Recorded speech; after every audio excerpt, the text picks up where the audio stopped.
So Raghuramakrishnaraju గారికి సంబంధించిన ఒక వీడియో సోషల్ మీడియాలో వైరల్ అవుతుందంట. అందులో ఆయన జగన్మోహన్ రెడ్డి గారికి సారీ చెప్పినట్టుగా ఉందంట. నిజంగా మరి రఘురామరాజు సారీ చెప్పారా జగన్మోహన్ రెడ్డి గారికి? ఎందుకు చెప్పారు? మరి ఈ మార్పులకు గల కారణం ఏంటి సార్? రఘురామకృష్ణరాజు ఒక వీడియో రిలీజ్ చేశాడు ఆయన ట్విట్టర్లో, నేను కూడా చూశాను. ఆ వీడియోలో ఏముంది అంటే ఆయన సారీ అయితే ఏం చెప్పలేదు. ఆయన ఏం చెప్పాడంటే, నేను గతంలో జగన్ని వాడు వీడన్న సందర్భాలు ఉన్నాయి, అది నన్ను చంపాలని ప్రయత్నిస్తున్నారు అన్న ఆవేశంలో బాధలో అలాగా మాట్లాడాను, అయితే అది కరెక్ట్ కాదు. నేను ఇప్పటి నుంచి ఆయన్ను గారనే పిలుస్తాను, జగన్మోహన్ రెడ్డి గారనే సంబోధిస్తాను. ఆయన నాకంటే వయసులో చిన్నవాడు కావచ్చు,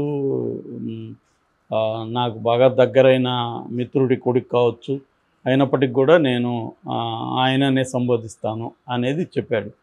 ఇది నిజానికి ఒక చాలామందికి షాక్. నిజానికి జగన్ మొన్న అసెంబ్లీలో ఈయన వెళ్ళి చేతులు పట్టుకొని మాట్లాడి మీరు రోజు అసెంబ్లీకి రావాలి అని చెప్పడం, తర్వాత వయ్యవల కేసుని నాకు జగన్ పక్కన సీటు కేటాయించండి అని అడగడం, ఇవన్నీ ఆశ్చర్యాన్ని రేకెత్తించాయి. ఎందుకంటే జగన్కి నెంబర్ 1 ఎనిమి కానీ, నెంబర్ 1 ఇది కానీ ఎవరు అంటే ఆంధ్ర రాజకీయాల్లో ఈయనే ముందు నుంచి కూడా. ఎందుకంటే జగన్ మీద ఎవరు కూడా ఇంత కన్సిస్టెంట్గా రోజువారీ అందరికీ విచిత్రం వేసే పరిస్థితుల్లో ఆయన రోజు అసలు ఏంట్రా ఈ గోళాన్ని కూడా చాలామంది అనుకున్నారు, చాలామంది అప్రిషియేట్ చేశారు ఆయన్ని. ఇంత పట్టు విడవకుండా రాజుగారు ఎలా చేస్తున్నారు అని చాలామంది ఆశ్చర్యపోయారు. చాలామంది ఇదేంటి, ఇది నీ పని అది కాదు కదా, నేను కూడా విమర్శించాను ఒక వీడియోలో. ఎంపీగా ఆయన ప్రధాన కర్తవ్యం ఏంటి, వాళ్ళ నియోజకవర్గానికి హెల్ప్ చేయాలి, అది చేస్తూ ఇంకేమైనా చేయొచ్చు, అది చేయకుండా వేరే కారణాలతో ఆయన చేశాడు. అది చేయకపోవడానికి ఆయన చెప్పేది ఏంటంటే, నాకు ఇక్కడికి వస్తే ప్రాణాపాయ ప్రమాదం ఉంది. ప్రాణాపాయ ప్రమాదం ఎందుకు తెచ్చుకున్నాడు ఈయన, అలా విమర్శించడం వల్లే కదా. సో కానీ జగన్ అయితే గతంలో సిఐడి వాళ్ళ ద్వారా ఆయన అరెస్ట్ చేయడం అయితే కరెక్ట్ కాదు ఖచ్చితంగా. ఎందుకంటే అతను రాజకీయంగా విమర్శలు చేస్తున్నాడు, జగన్ కూడా రాజకీయంగానే ఎదుర్కోవాలి తప్ప, నీ చేతిలో అధికారం ఉంది కాబట్టి దాన్ని దుర్వినియోగం చేసి సిఐడిని రఘురామకృష్ణరాజు మీద ప్రయోగించడం. కొట్టారో లేదో మనకు తెలియదు, కానీ ఆయన కొట్టారని ఆరోపిస్తున్నాడు. పోలీసులు కొట్టడం అయితే సాధారణమైన విషయం, అదేమీ విచిత్రం కాదు. మనకి రోజు చూడొచ్చు మనం పోలీసులు కొట్టడం అనేది, రూడ్గా బిహేవ్ చేయడం, కొట్టడం, ఇంకా లాకప్ డెత్తులు చేయడం వెరీ వెరీ కామన్ ఇండియాలో. కాబట్టి ఆ రకంగా ఆయన కొట్టుండే అవకాశాలు ఎక్కువ ఉన్నాయి. కాకపోతే దాన్ని ఎలా ప్రూవ్ చేస్తారనేది వేరే విషయం.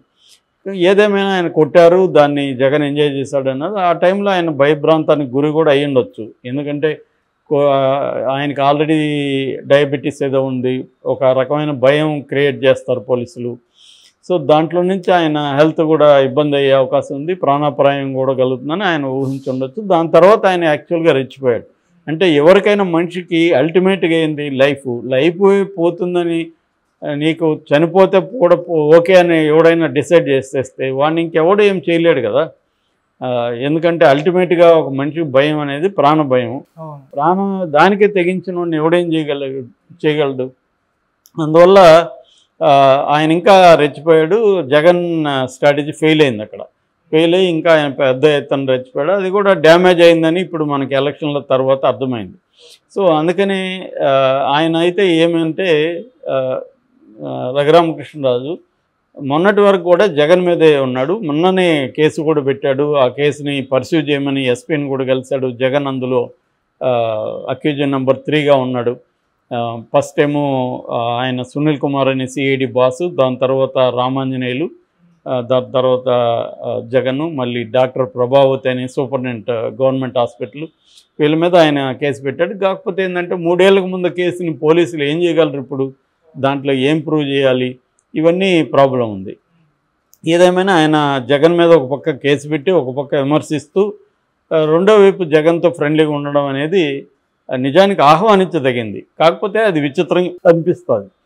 అట్లాగే ఉండాలి, ఎందుకంటే పొలిటికల్గా నువ్వు రైవలరీ పెట్టుకోవడం వేరు, వ్యక్తిగతంగా మనుషుల్ని ద్వేషించడం వేరు, అది చేయాల్సిన అవసరం లేదు.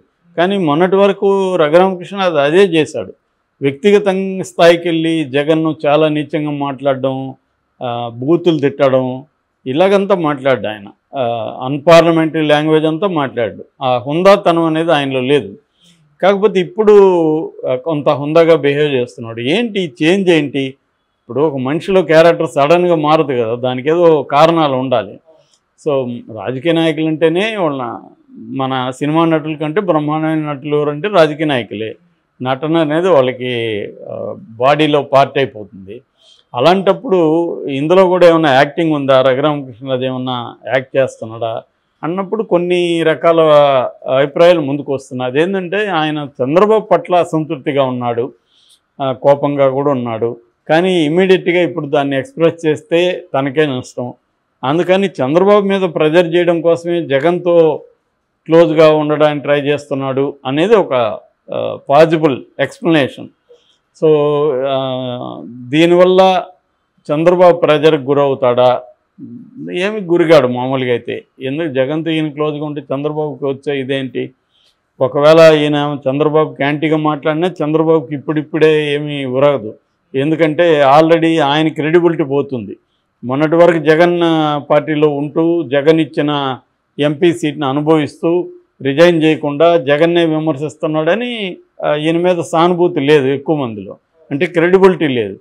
సో ఇప్పుడు మళ్ళీ తెలుగుదేశంలో చంద్రబాబును విమర్శిస్తూ అదే పని చేశాడనుకో క్రెడిబిలిటీ ఉండదు. రెండవది, గతంలో జగన్ని ఈయన విమర్శించినప్పుడు ఈయనకి ఎందుకు మైలేజ్ వచ్చిందంటే తెలుగుదేశం మీడియా వల్ల. తెలుగుదేశం వాళ్ళు ప్రైమ్ టైం దగ్గర నుంచి ఏ టైం అడిగినా ఆయనకి ఇచ్చేశారు ఛానల్లో.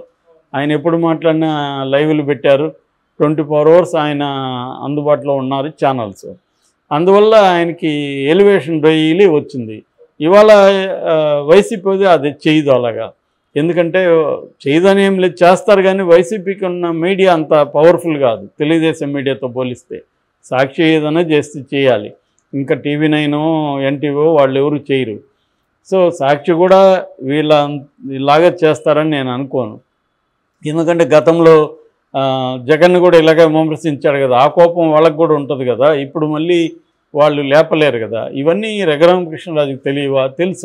ఆయన పెద్ద బిజినెస్ మ్యాను, 7-8 రాష్ట్రాలు ఆయనకు వ్యాపారాలు ఉన్నాయి, ఆయనకి తెలియకుండా ఎందుకు ఉంటాయి?